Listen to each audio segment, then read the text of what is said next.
നമസ്കാരം. വളരെയധികം സന്തോഷം.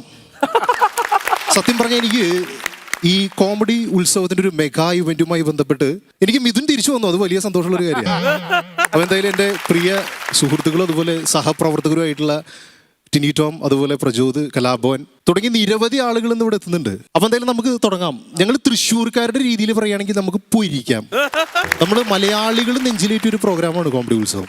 ഇന്ന് ഇവിടെ എത്തിയിട്ടുള്ളത് നിങ്ങൾക്ക് എല്ലാവർക്കും ഇഷ്ടപ്പെട്ടു. പ്രത്യേകിച്ച് ഇപ്പം ഈയിടെയായിട്ട് മിമിക്രിക്കാർക്ക് ഒരു കൈത്താങ് നൽകിയ ആളാണ് നമ്മുടെ എല്ലാവരുടെയും പ്രിയപ്പെട്ട സൂപ്പർ താരം സുരേഷ് ഗോപി. അദ്ദേഹം ഇവിടെ എത്തുകയാണ്. അദ്ദേഹത്തെ നിറഞ്ഞ സ്നേഹത്തോടു കൂടി ഇവിടേക്ക് സ്വാഗതം ചെയ്യുന്നു. നമ്മുടെ സുരേഷ് ഏട്ടൻ്റെ വാക്കുകളിലേക്ക്. സുരേഷ് ഏട്ടൻ നമസ്കാരം.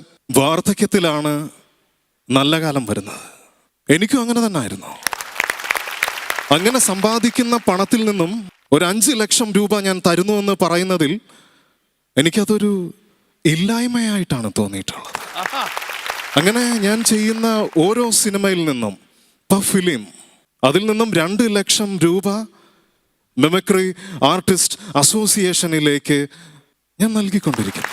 എനിക്ക് കൂടുതലൊന്നും പറയാനില്ല. ഈ ഒരു മെഗാ ഇവന്റിന് എൻ്റെ എല്ലാവിധ ആശംസകളും. നന്ദി, നമസ്കാരം. സന്തോഷം, വളരെയധികം സന്തോഷം സുരേഷ് ഏട്ടാ വാക്കുകൾക്ക്. ഇനി ഇവിടെ എത്തുന്നത് മറ്റാരുമല്ല, നമ്മുടെ എല്ലാവരുടെയും പ്രിയപ്പെട്ട പാട്ടുകാരനും സിനിമാ താരവും നടനും നായകനും ഒക്കെ ആയിട്ടുള്ള താരമാണ് നമ്മുടെ പ്രിയപ്പെട്ട മനോജ് കെ ജയൻ. അദ്ദേഹം ഇവിടെ എത്തിയിട്ടുണ്ട്. ജയരാട്ടാ നമസ്കാരം. വലിയ സന്തോഷം നിങ്ങളെല്ലാവരെയും കാണാൻ സാധിച്ചതിൽ. കാരണം പ്രത്യേകിച്ച് ഒന്നും പറയാനില്ല. കാരണം എനിക്ക് താങ്കളെ കാണുമ്പോൾ എനിക്ക് സർഗത്തിലെ കുട്ടന്തമ്പുരാനും അതുപോലെ നമ്മുടെ ഈ അനന്തഭദ്രത്തിലെ ദിഗംബരനെയും പെട്ടെന്ന് എനിക്ക് ഓർമ്മ വരുന്നുണ്ട്. ജയരാട്ടാ അത് എന്താണെന്ന് ചോദിച്ചു കഴിഞ്ഞാൽ, അനന്തഭദ്രത്തിലെ ദിഗംബരൻ അതെൻ്റെ കരിയറിലെ മികച്ചൊരു സിനിമ തന്നെയായിരുന്നു. അത് ശരിക്കും എൻ്റെ കുട്ടികൾ പല അമ്മമാരും ചോറ് കൊടുക്കാൻ വേണ്ടി ദിഗംബരം വരുന്നെന്ന് പറഞ്ഞ് ചോറ് കൊടുക്കുന്നൊരു കഥ ഞാൻ കേട്ടിട്ടുണ്ട്. വലിയ സന്തോഷം. നമ്മുടെ ഈ ഒരു മെഗാ ഇവന്റിന് എൻ്റെ എല്ലാവിധ ആശംസകളും. നന്ദി, നമസ്കാരം, താങ്ക് യു.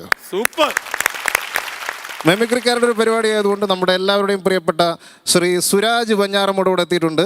ഭയങ്കര സന്തോഷമുണ്ട്.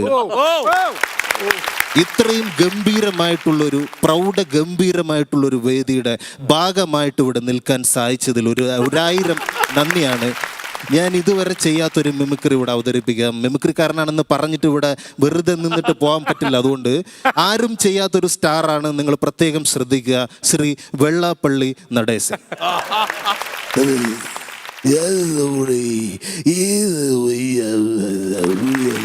ഇദ്ദേഹം കൃത്യമായി പറഞ്ഞാൽ എനിക്ക് തന്നെ മനസ്സിലാവില്ല. അതുകൊണ്ട് നിങ്ങൾക്കും മനസ്സിലാവില്ല.